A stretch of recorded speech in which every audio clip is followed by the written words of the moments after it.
అడ్డు వచ్చేసి ఫోటోగ్రాఫర్ ఏ సీన్ పక్క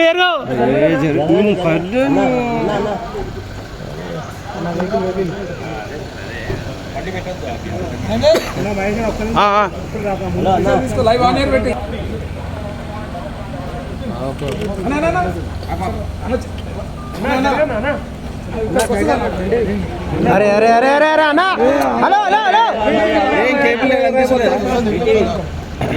అన్నా ఇక లోవేసుకో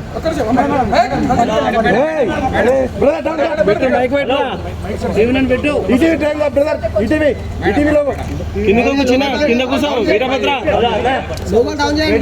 ముందుకెళ్ళు ఏం కాదు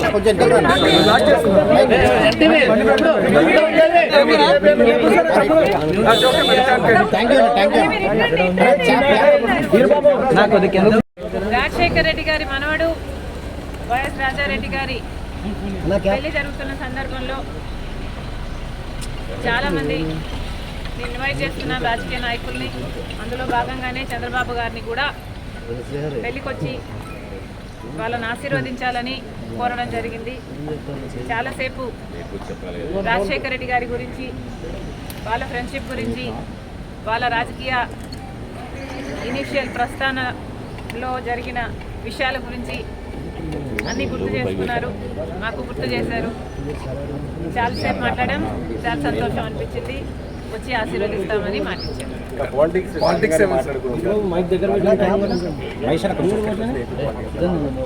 లేదమ్మా, యాక్చువల్లీ మోస్ట్లీ రాజశేఖర రెడ్డి గారి గురించే ఆయన ప్రస్తావించారు. ఇనీషియల్గా వాళ్ళు రాజకీయాలు మొదలు పెట్టినప్పుడు వాళ్ళిద్దరూ కలిసి ప్రయాణం చేశారు. పొద్దున్నుంచి సాయంత్రం వరకు వాళ్ళు కలిసే ఉన్నారు, జీప్లలో కలిసి తిరిగారు. ఇలాంటివన్నీ ఢిల్లీకి వెళ్ళారు. అప్పుడు చీఫ్ మినిస్టర్కి వాళ్ళిద్దరు కలిసి చేసిన ప్రయత్నాలు అయితేనేమి, ఇలాంటివన్నీ చెప్పుకుంటూ వచ్చారు. మేడం, కాంగ్రెస్ పార్టీలో మీ పాత్ర ఎలా ఉండబోతుంది? మీకు ఎటువంటి పదవి మీరు అనుకుంటున్నారు వస్తుందని చెప్పి వాళ్ళు కాంగ్రెస్ పార్టీ ఏ పదవి ఇవ్వాలి, ఏ బాధ్యతలు ఇవ్వాలి అనేది కాంగ్రెస్ పార్టీ ప్రెరోగేటివ్. కాంగ్రెస్ పార్టీలో because it is the largest secular party చేరడం జరిగింది. రాహుల్ గాంధీ గారు ప్రధానమంత్రి అయితేనే మన దేశానికి మంచి జరుగుతుందని, కమ్యూనల్ వైలెన్స్లు తగ్గుతాయని రాజశేఖర రెడ్డి గారే రాహుల్ గాంధీని ప్రధానమంత్రిని మనస్ఫూర్తిగా చేసుకోవాలి అనుకున్నారు. కాబట్టి అదే జరగాలి, అది జరిగితేనే మన దేశానికి మంచి జరుగుతుంది అని చేరడం జరిగింది. ఇంకొకసారి చేరిన తర్వాత వాళ్ళ చేతుల్లో మనం పెట్టుకున్న తర్వాత వాళ్ళు ఎలా ఆదేశిస్తే అది నమ్మకంగా చేయాల్సి ఉంటుంది. ఈ అన్ని రాజకీయాలు ఎట్లా డెవలప్ అవుతాయి, నాకు ఏ బాధ్యతలు ఇస్తారు అన్న దాని మీద డిపెండ్ అయి ఉంటుంది. So we should all wait and see.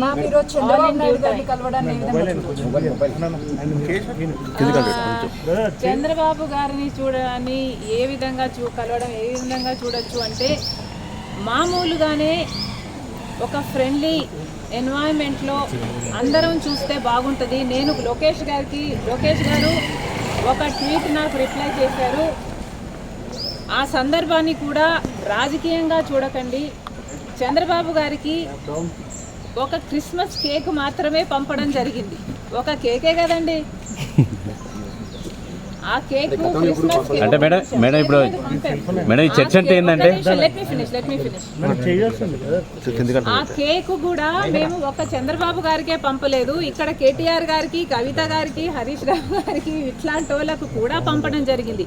Actually the background is, రాజకీయాలు అన్నది జీవితాలు కాదు, రాజకీయం అన్నది మా ప్రొఫెషన్. మేము ప్రజల కోసం చేస్తున్న ఒక సర్వీస్. ఆ క్రమంలో మేమందరము ఒకరిని ఒకరు మాటలు అనుకుంటుంటాం. మేము రాజకీయ ప్రత్యర్థులం కాబట్టి అనుకోవాల్సి వస్తుంది, అనాల్సి వస్తుంది.